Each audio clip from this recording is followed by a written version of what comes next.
evening, guys. Ang hapunan po ni host ngayon ay, minsan na po ako, talagang sa totoo lang guys, ngayon ako ulit nakatikim ng Coke. Guys, Coke. Papalaman po ako ng, ito, peanut butter guys. Peanut butter. Wala pang laman, Kalabo bukas lang guys, Tsaka ito. Magtinapay po tayo. Since you left me, I never really tried to put my life up where it should belong. Naku po. And I've always let the best come back. And here realizing that it could be wrong. May pakanta pa si Mayura. Nabulol. So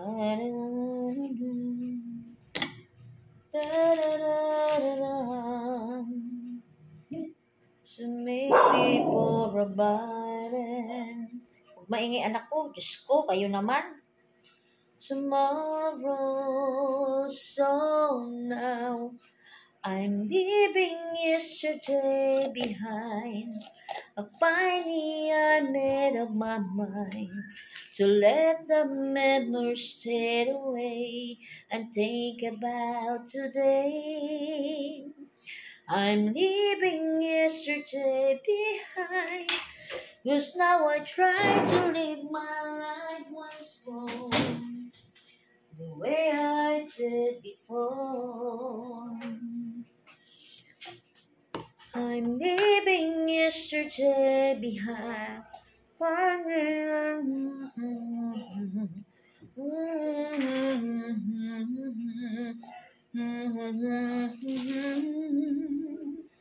Buat magawa serius.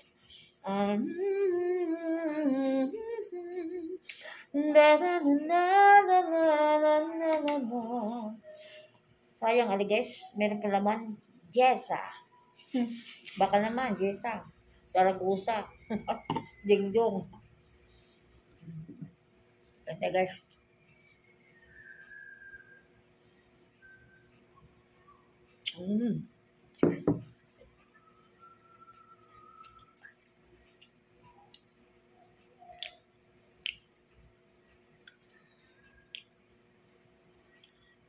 Kaya tayo guys.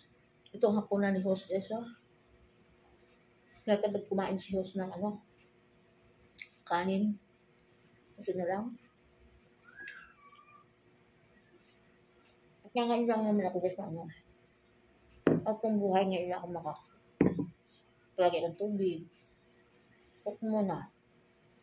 Parang kahit na paano yung malagyan ng ating tamis ng katawan.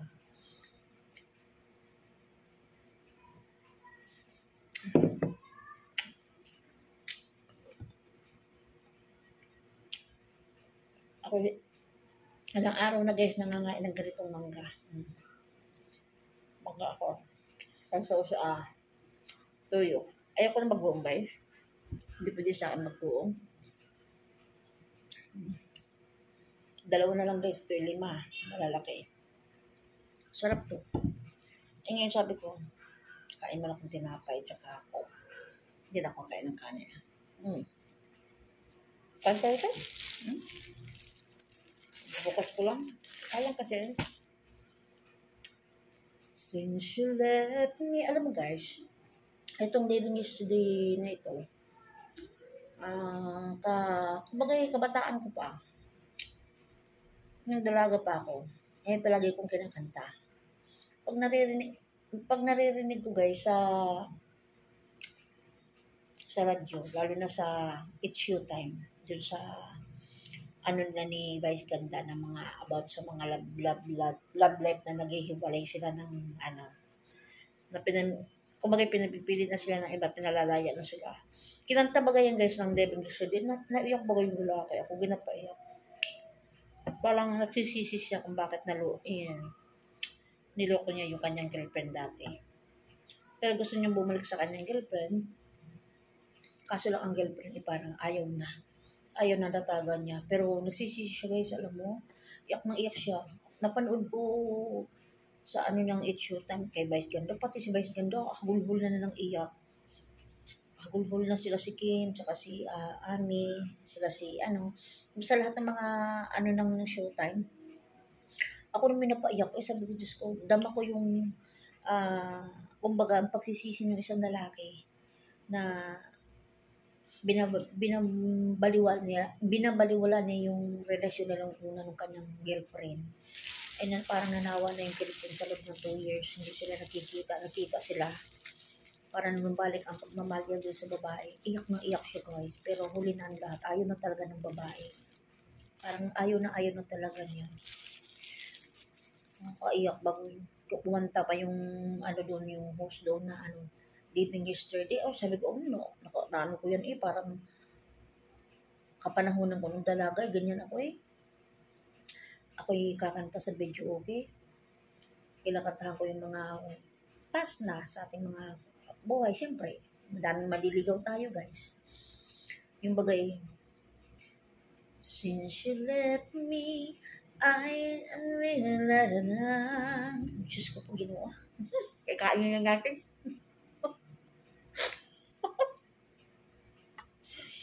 To put my life backward, it should belong. Good bait na tayo, I have always let the past come back. I'm here realizing that it could be wrong. But now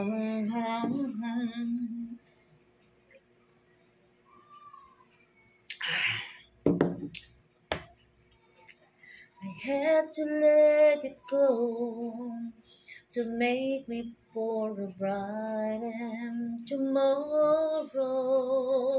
So now I'm leaving yesterday behind.